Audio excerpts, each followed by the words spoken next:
सद्भावना city news Uttar Pradesh Uttarakhand आपको खबरों में रखे सबसे आगे। राष्ट्रीय लोकदल के प्रदेश सचिव एवं कांठ विधानसभा क्षेत्र से संभावित प्रत्याशी मकदूम अहमद के आवास पर पहुंचे लोकदल के राष्ट्रीय संगठन महासचिव बाबा हरदेव सिंह ने पहले एक सभा को संबोधित किया। उसके बाद प्रेस कॉन्फ्रेंस में एक सवाल के जवाब में उन्होंने कहा कि जल्द ही सपा व लोकदल के गठबंधन की तस्वीर साफ होगी। कहा कि हम पार्टी की तरफ से संगठन की समीक्षा बैठक करने आए थे। प्रेस कॉन्फ्रेंस में राष्ट्रीय महासचिव ने सीधे भाजपा पर निशाना साधा और कहा कि आने वाली सरकार प्रदेश में सबसे बड़े गठबंधन समाजवादी पार्टी और आरएलडी के गठबंधन की सरकार बनेगी और उत्तर प्रदेश उत्तम प्रदेश बनेगा।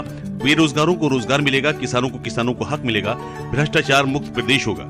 सभा व कॉन्फ्रेंस में मुख्य रूप से लोकदल के संभावित प्रत्याशी मकदूम अहमद, पूर्व जिला पंचायत अध्यक्ष फिजाउल्लाह चौधरी, पूर्व विधायक मेजर जेपी सिंह, जाहिद अंसारी, प्रणदीप गिल, राष्ट्रीय लोकदल के नेता चौधरी किरणपाल सिंह, मेहंदी हसन मंसूरी, जावेद फारूकी, राजवीर सिंह गुजर, बाबू खां, सत्येंद्र सिंह, जाबर खां, सुरेंद्र सिंह, सीताराम, सत्यपाल, हबीब खान समेत बड़ी संख्या में कार्यकर्ता व पदाधिकारी मौजूद रहे।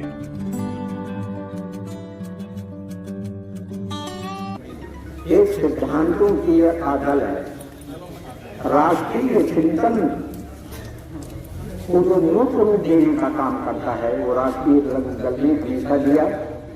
अब हमारे पुण्य श्लोक चौधरी करण सिंह किसानों के नसीहत रह जाते हैं और मैं यहाँ की बात नहीं कर रहा हूँ। मैं जब प्रदेश अध्यक्ष था राष्ट्रीय लोकदल का तो मैं इंटीरियर ग्राम दूरस्थ ग्रामों में जाता था और जहाँ बैठ के हमें चाय पिलाते थे लोग, चलते समय ये जरूर कहते थे कि बाबा जहाँ आपने चाय पिया है यहाँ बड़े चौधरी साहब भी चाय पिए थे। मुझे ताज्जुब होता था कि कहाँ गांव के लिए चीफ मिनिस्टर के रूप में ईमानदारी के लिए आज भी उनका नाम लिया जाता है। वैसी ईमानदारी, वैसी कर्मठता आज लोग भाग रहे हैं, वो बहुत पहले ऐसे स्थानों पे जाके पहुंच जाया करते थे, क्षेत्रों में जाकर पहुंच जाया करते थे। उन्हीं की विचारधारा को मूर्त रूप देने के लिए हम लोग लगे हुए हैं। मेरा आप सबसे एक अनुरोध है कि कहीं से भी जब टिकट मिलेगा तो एक ही व्यक्ति को मिलेगा। जितने भी आप प्रत्याशी अपने को समझ रहे हैं, जब जिसको टिकट मिल जाए तो अपने दिमाग का सारा कलुष दूर करके, मैल दूर करके और इसी तरह भ्रमित करने की चेष्टा हो तो दुर्भाग्य है। ऐसी विचारधारा का दुर्भाग्य है। हम इन मुद्दों को लेते ही नहीं। ये मुद्दे नहीं है सर।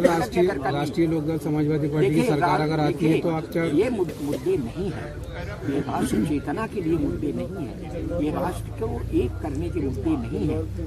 हमें वो चाहिए जिससे भारतवर्ष समृद्ध हो, एकता बनी रहे, हम ताकत के रूप में उभर के आए।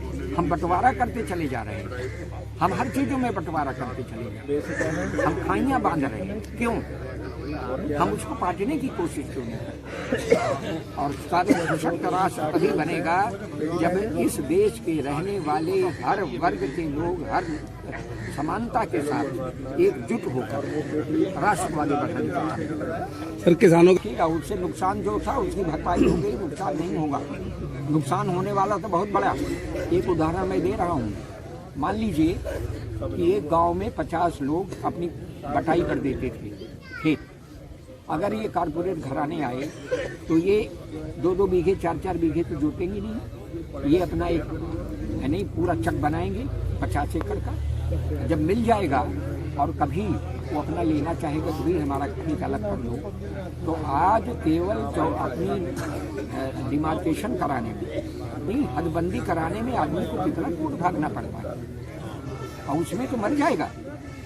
ये पता नहीं क्या और परिवर्तन हो, तो वो संदेह पैदा करने वाला। मैंने देखे किसानों की जो जमीन है वो उसका वर्चस्व है। वो अपनी जमीन दूसरे के हाथ में नहीं जाने देना चाहता। बेच के चला जाए दूसरी बात है, लेकिन उसकी जमीन उसका सब कुछ है। तो उसको संदेह है कि कारपोरेट घराने आ जाएंगे कहीं भूरा का भूरा एक विशेष रूप में। जैसे एक उदाहरण लीजिए कि उन्होंने कहा कि भैया ये उगाओ तुम, ये हरा मिर्च उगाओ।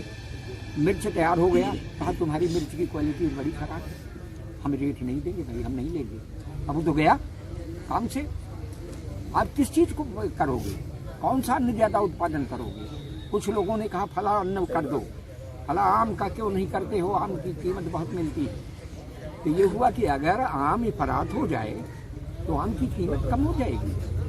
आप जिस भी जिन्स को ज़्यादा उत्पादन करना शुरू करेंगे और मने अतिरिक्त के रूप में हो जाएगा तो उसका मूल्य कम होगा।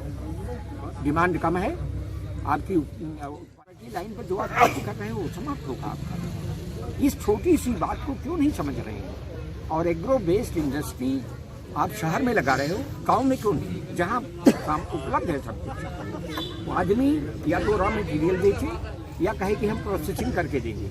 जैसे प्रोसेसिंग मसलन आलू है, देखिए अब वो उनका अलग मामला है, कितनी सीटें कितना देंगे। हमारे राष्ट्रीय लोकदल में जो भी है सबका सामंजस्य करके। महिलाओं को कितने फीसदी है आपको? देखिए सबको फीसदी हम नहीं तय करते, हम किसी भी महिला का या जितने कैंडिडेट हैं उनकी गुणवत्ता पर सोच विचार कर और तब निर्णय लेते हैं और निश्चित रूप से भी भागीदारी होगी। आप खुद वो कॉम्पिटिशन्स में आएगा, बहुत कोचिंग आप दे दीजिए तब भी जरूरी नहीं है कि उसका सिलेक्शन हो। सर इससे पहले किसी भी सरकार ने फ्री कोचिंग IAS PCS की नहीं चल रही थी भाई। कौन सी सर? अरे आपका जितने शेड्यूल कास्ट हैं उनकी सब कोचिंग फ्री में चल रही थी। इलाहाबाद में कई कोचिंग सेंटर्स बने हुए सभी के लिए फ्री में। अब देखिए ऐसा है ना, संगठन मंत्री राष्ट्रीय महासचिव हैं माननीय बाबा हरदेव जी, इनका आज हमारे यहाँ प्रेस कॉन्फ्रेंस थी और सभी क्षेत्रवासी जितना हमारा इनका समीक्षा की एक बैठक थी हमारे मानपुर में जी, तो उसी में ये यहाँ आए हुए थे, तो उसी उपलक्ष्य में हमने प्रेस कॉन्फ्रेंस अपने यहाँ रखी कि इस मौका है कि एक मौका मिले लोगों को पानी पीने का, हमारा घर देखने का। तो इसी हालात में जो है हम ये कार्यक्रम किया है और बाकी क्षेत्रवासियों को एक मुबारकबाद भी है कि राष्ट्रीय लोकदल अपने जो उन्होंने लोक संकल्प पत्र जारी किया है और उसी के ऊपर चुनाव भी लड़ेंगे और उससे चाहे वो सरकार में रहे तब और ना रहे तब उसी पे। और संभावित प्रत्याशी आपको क्या सहयोग मिल रहा है जनता का? जनता का प्यार देखो बराबर मिल रहा है। जनता चाहती है कि यहाँ गठबंधन का प्रत्याशी जो भी आएगा उसे जिताएंगे।